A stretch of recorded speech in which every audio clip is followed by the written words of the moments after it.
동물이든 사람이든 경험을 통해서 배우는 게 많습니다. 반복적인 훈련, 반복적인 경험을 통해서 행동의 방향이 결정되지요. 애견 인구가 많은 요즘에 강아지의 잘못된 행동을 행동 교정이란 걸 하잖아요. 행동 교정할 때 어떻게 합니까? 반복적으로 시키잖아요. 그래서 뭐 과자를 주든 간식을 주든 먹을 걸 주든 그래서 칭찬을 하면서 계속 그 반복적으로 그 훈련을 시킵니다. 경험을 통해서 바뀌기 때문에 그렇습니다. 그래서 우리는 그렇게 경험을 통해 익히는 것들이 많습니다. 그럼 여러분 어떤 것을 경험하느냐, 어떤 경험의 자리에 있느냐 하는 것이 대단히 중요합니다. 사실 동물과 달리 사람은 내가 어떤 것을 배울지, 어떤 경험을 할지 그 자리를 선택할 수 있습니다. 내가 신앙생활도 마찬가지죠. 내가 신앙생활 하는데 여러분 우리 아침빛 교회를 선택한 거잖아요. 그렇죠? 아침빛 교회로 하나님께서 부르셔서 그 부르심에 응답해서 여러분이 선택한 것 아니겠습니까? 신앙생활도 아마 많은 교회들 가운데 하나님께 특별히 이 교회를 통해서 신앙생활 하게 하신 이유가 있겠습니다만 그 선택을 통해서 내가 배우는 바가 있고 내가 익히는 바가 있고 내가 느끼는 바가 있고 내가 누리는 바가 있다라는 겁니다.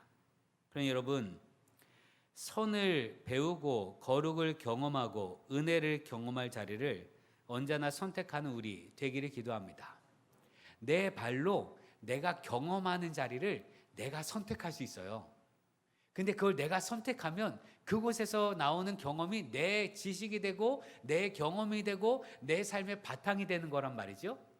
그러니까 내가 그걸 선택할 수 있다면 좋은 것, 거룩한 것, 선한 것, 아름다운 것, 복된 것, 은혜의 자리를 언제나 선택하는 우리 되기를 기도합니다. 그렇게 해서 은혜의 자리를 선택해서 우리가 은혜를 경험하면 우리 은혜의 경험치에 따라 행동이 달라집니다. 은혜 받은 그 경험치에 따라서 우리 삶의 행동이 달라지는데 우리 행동이 달라지면 주변과의 관계도 달라지고 행동이 바뀌면 삶도 바뀌게 되어 있습니다. 이스라엘 백성이 40년 광야 생활하다가 드디어 가나안에 입성했습니다. 여호수아의 지도에 따라 가나안 땅을 차지하고 각 지파 크기별로 분배받았습니다. 그런데 이 과정에서 이스라엘 백성이 경험한 게 뭐냐? 그 경험들을 통해서 이스라엘 백성이 배운 게 뭐냐? 여러분 이스라엘 백성이 가나안을 정복하는 과정에서 그들의 힘으로 한 게 없다는 것. 그게 그들이 배운 거예요. 하나님께서 이 젖과 꿀이 흐르는 옥토 같은 땅, 정말 축복의 땅을 우리에게 주셨는데 이 우리에게 주신 이 땅을 차지하는데 우리가 한 게 없다. 이게 이스라엘 백성들의 경험이었습니다. 이스라엘 백성이 전쟁을 할 때면 하나님께서 적군을 이스라엘 백성의 손에 붙여주셔서 승리하는 경험을 합니다. 먼저 하나님이 손에 붙여주셨어요. 그래서 그냥 손에 붙여진 거 그냥 잡으면 그냥 얻게 하셨단 말이죠. 오늘 11절에 너희가 요단을 건너 여리고에 이른즉 여리고 주민들이 곧 아모리 족속과 브리 족속과 가나안 족속과 헷 족속과 기르가스 족속과 히위 족속과 여부스 족속이 너희와 싸우기로 내가 그들을 너희 손에 넘겨주었으며 족속도 많아요. 그 많은 족속을 다 이스라엘 백성의 손에 붙여주셨다 이거예요. 그냥 넘겨주셨어요. 그러니까 이스라엘 백성은 싸워서 승리한 게 아니라 이미 내 손에 들어온 거를 취했을 뿐이다 라는 겁니다. 뿐만 아니라 우박을 내리셔서 이스라엘 군대의 손에 죽은 이보다 우박에 죽은 이들이 더 많게도 하셨습니다. 여호와서 10장 11절에 그들이 이스라엘 앞에서 도망하여 벳호른의 비탈에서 내려갈 때에 여호와께서 하늘에서 큰 우박덩이를 아세가에 이르기까지 내리심에 그들이 죽었으니 이스라엘 자손의 칼에 죽은 자보다 우박에 죽은 자가 더 많았더라.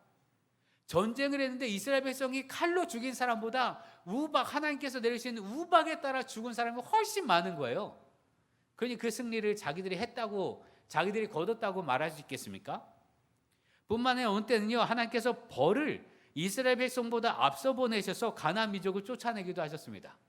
싸우려고 했는데, 자 이제 싸워보자 했는데 싸울 수 있는 게 아니라 하나님께서 벌을 먼저 보내셨어요. 벌 얼마나 무서워요, 벌 때. 다 도망가게 하셨단 말이에요. 오늘 12절에 내가 왕벌을 너희 앞에 보내어 그 아모리 족속의 두 왕을 너희 앞에서 쫓아내게 하였나니 너희의 칼이나 너희 활로서 이같이 한 것이 아니며 이스라엘 백성이 가나안 땅을 차지하는 과정에 그들의 경험이 뭐냐? 내가 한 게 아니다예요. 하나님이 이 땅을 주셨다. 이게 그들의 경험이었습니다. 가장 큰 성이었던 여리고성을 차지할 때 이스라엘 백성은요, 뭐 했습니까? 그저 가만히 그 성 돌다가 하루 그냥 소리 한번 질렀을 뿐이에요. 그때 성벽이 와르르 무너졌습니다. 여호수아 6장 20절에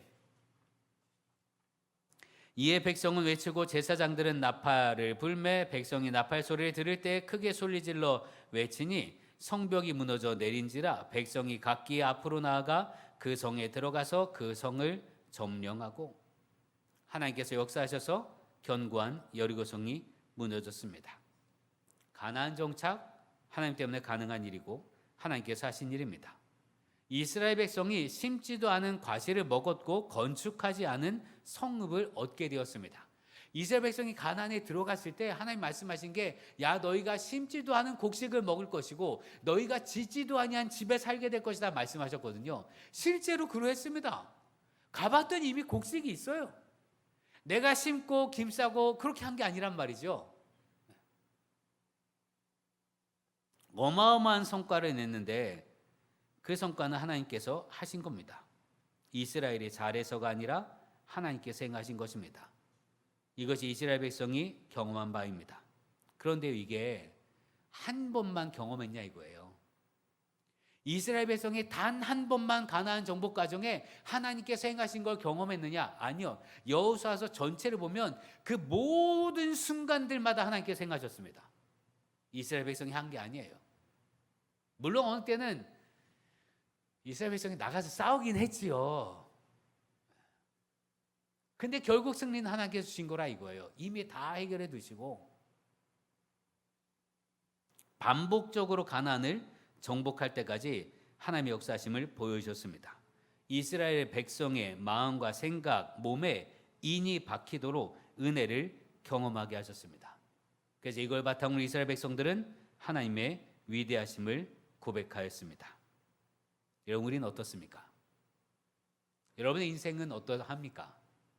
하나님께서 여러분의 인생에 여러분의 몸에 여러분의 생각에 여러분의 마음에 인이 박히도록 끊임없이 은혜를 베푸셨음을 깨닫고 고백하는 우리 되길 기도합니다.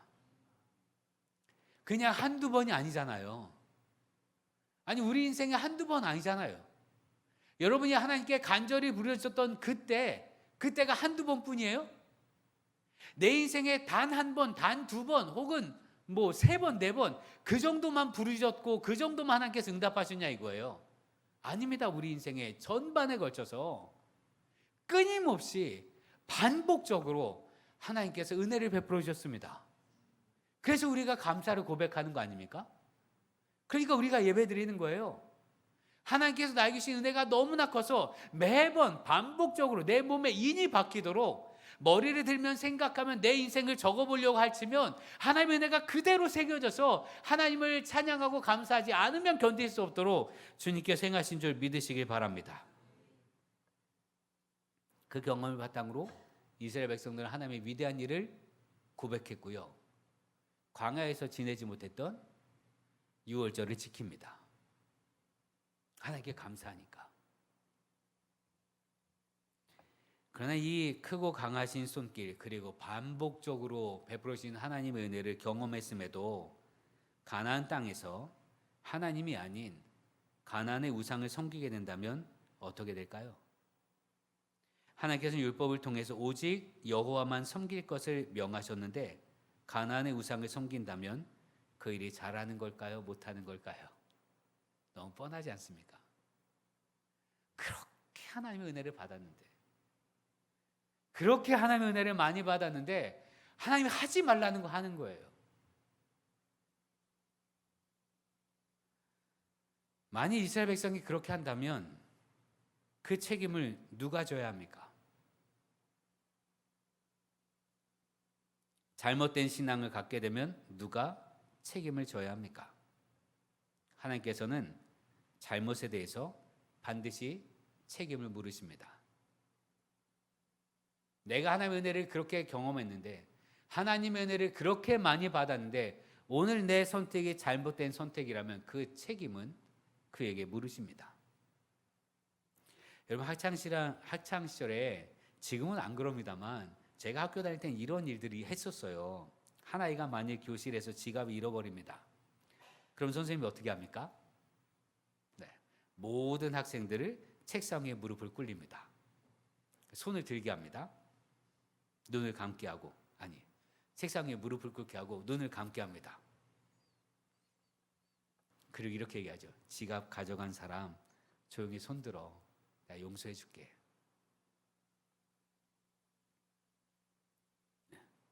지갑을 훔친 학생이 손을 들 때까지 무릎을 꿇으라고 하시는 거예요. 너네 손 안 들어? 집에 못 간다.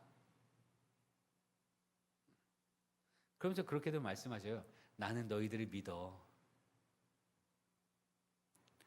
근데 제가 어릴 때도요, 선생님 너무한다 생각했습니다. 이게 뭐냐고. 어릴 때도 말이에요.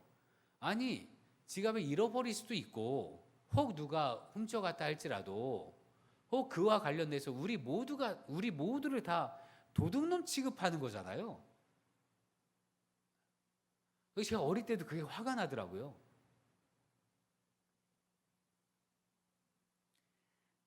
거기다 더해서 이제 조금 시간이 지나면서 같은 학교에서 밥 먹고 친하게 지내는 학생이잖아요. 내 친구들.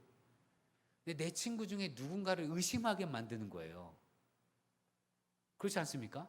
너희 중에 가져간 사람인데 손들어. 그럼 처음엔 안 그러다가 점점 누군가를 의심하게 돼. 걔가 아마 걔 가방 근처에 왔다 갔다 했었던 것 같은데, 밥 먹고 나서 걔만 학교에 있었던 것 같은데, 뭐 이런 식으로 말이죠. 의심하게 만드는 거라 이거는 진짜 나쁜 일이라 생각했습니다. 이렇게 폭력적인 방법을 써서는 안 된다라고 생각했는데, 그런데 말이죠. 그렇게 생각했던 저도 조금 시간이 지나니까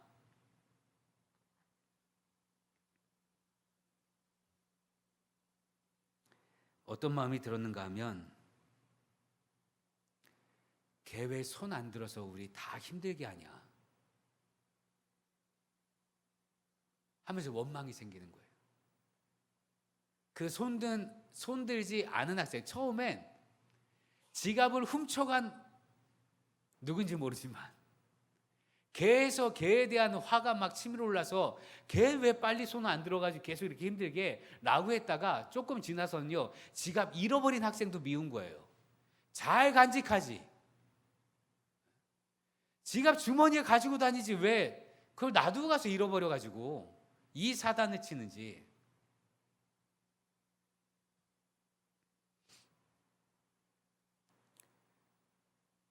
여러분, 우리는요, 내가 힘들어지면 책임을 누군가에게 떠맡깁니다. 누구 잘못이라고. 내가 이렇게 선택하는 건 그 사람 때문이라고. 내가 이렇게 하는 건 그 환경 때문이라고.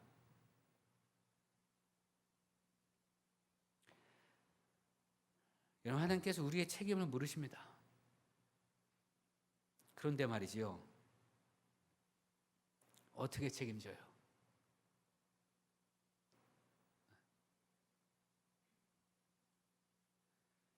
되돌려 놓을 수가 없어요. 그 마음에 준 상처, 혹은 무너뜨려 버린 거, 되돌려 놓을 수가 없습니다. 고위공직자들 같은 경우에 말이죠, 뭐 우리가 흔히 보는 것처럼 지금도 큰 비로 인해서 재난의 상황이 벌어졌잖아요. 이 재난의 상황에 잘 대처하면 공직자들이 어쨌든 잘 수습하고 복구하면 박수를 받는데, 공직자들이 게을르거나 혹은 나태하거나 혹은 비가 왔는데 골프를 치러 가거나 그런 사람들은 어떻게 됩니까? 그 사람에게 책임을 묻는데, 책임 물어서 나타난 결과가 뭐냐? 그 자리에서 물러나는 거예요. 그게 기껏 책임지는 거예요.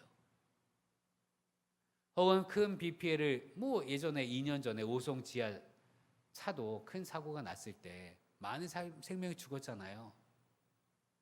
그때 책임지는 게 결국 그 직에서 물러나는 정도예요. 되돌려 놓을 수가 있습니까? 살려 놓을 수가 있어요? 아니 그 상처 입은 영혼을 되돌려 놓을 수 있냐 이거예요. 우리는 우리 잘못을 책임질 수가 없습니다. 그런데 하나님은 책임을 물으십니다. 어떻게 하겠습니까? 나는 내가 한 일에 대해서, 내가 한 그 잘못들에 대해서 책임을 질 수 있는 방법이 없어요. 근데 하나님은 책임을 물으십니다.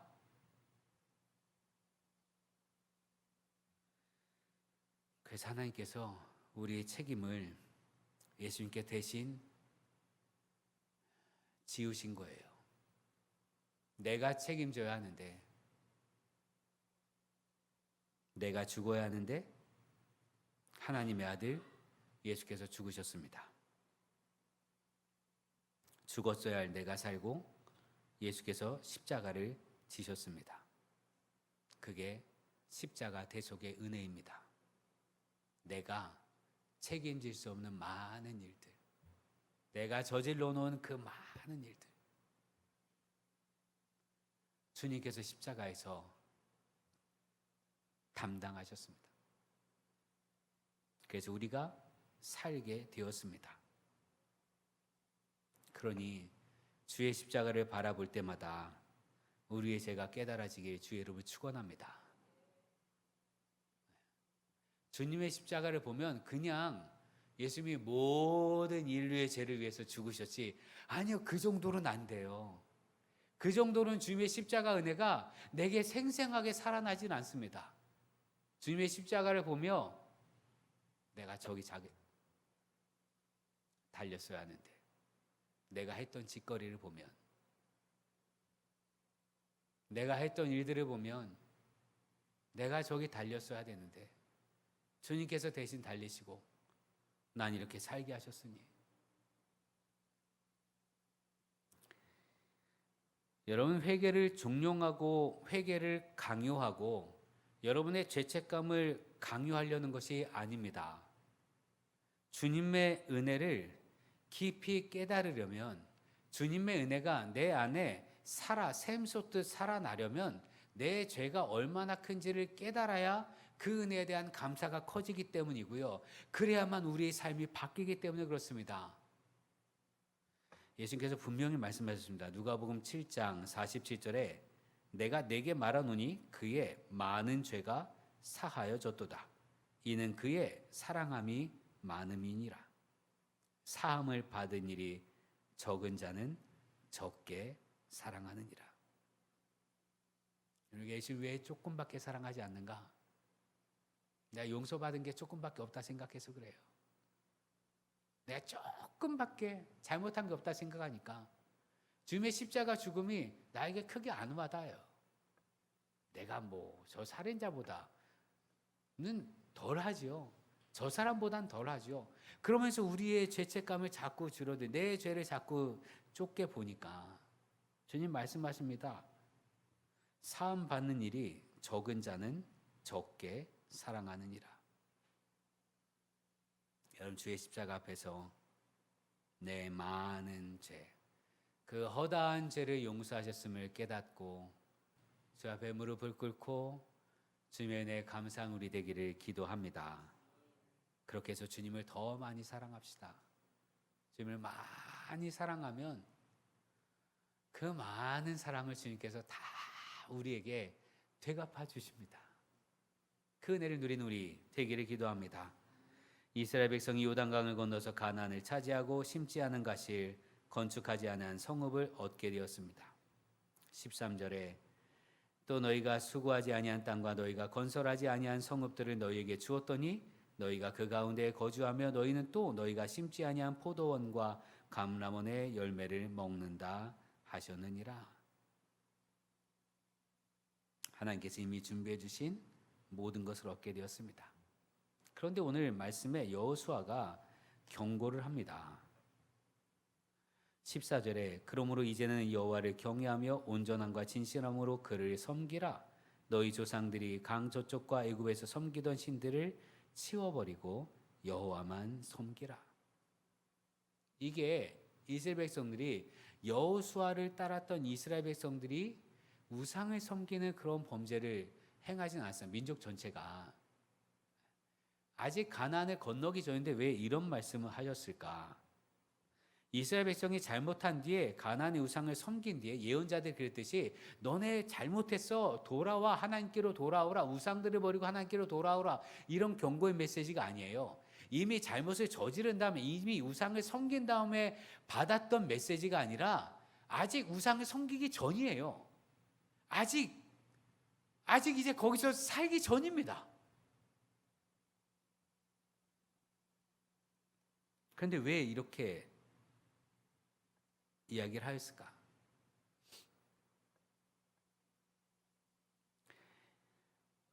이스라엘 백성들이 혹여 가나안의 풍요를 보면서 가나안의 바알 신은 이 풍요를 계속 주었던 신이고 우리가 섬겨왔던 신은 그 광야 힘들고 아무것도 없고 모진 그 길을 인도하는 고작 그 정도의 힘밖에 없는 신,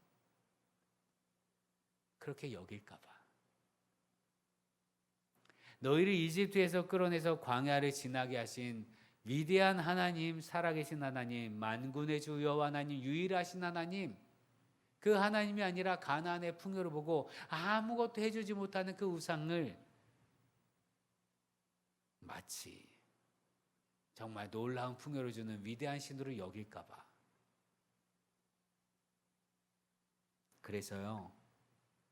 그래서 여호수아가 너희 강 저쪽과 애굽에 섬기던 신들을 치워버리고 오직 여호와를 섬기라 라고 말하기 이전에 하나님께서 어떻게 하셨는지 계속 얘기해 준 거예요.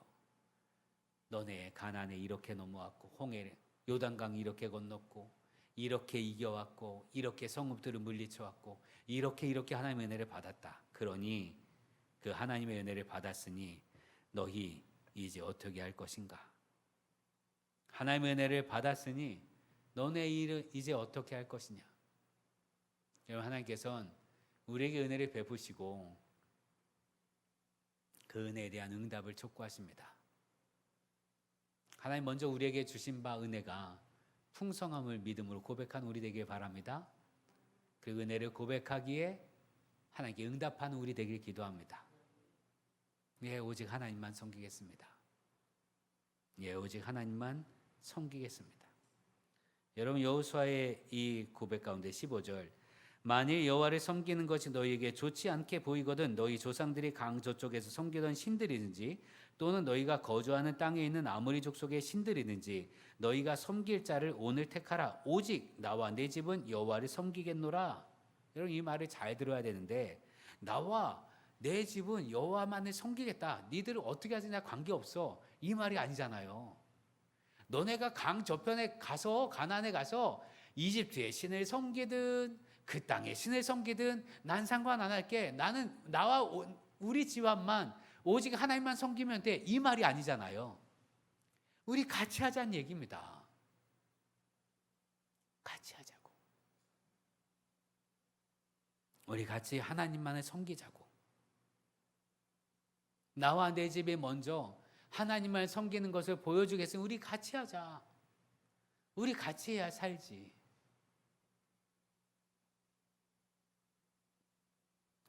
여러분, 한번 생각해 보십시오.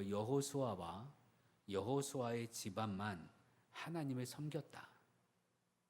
그리고 다른 이스라엘 백성들은 가나안의 신을 섬겼다. 치자 이거예요. 그럼 하나님께서 이스라엘 백성 어떻게 하실 것 같습니까?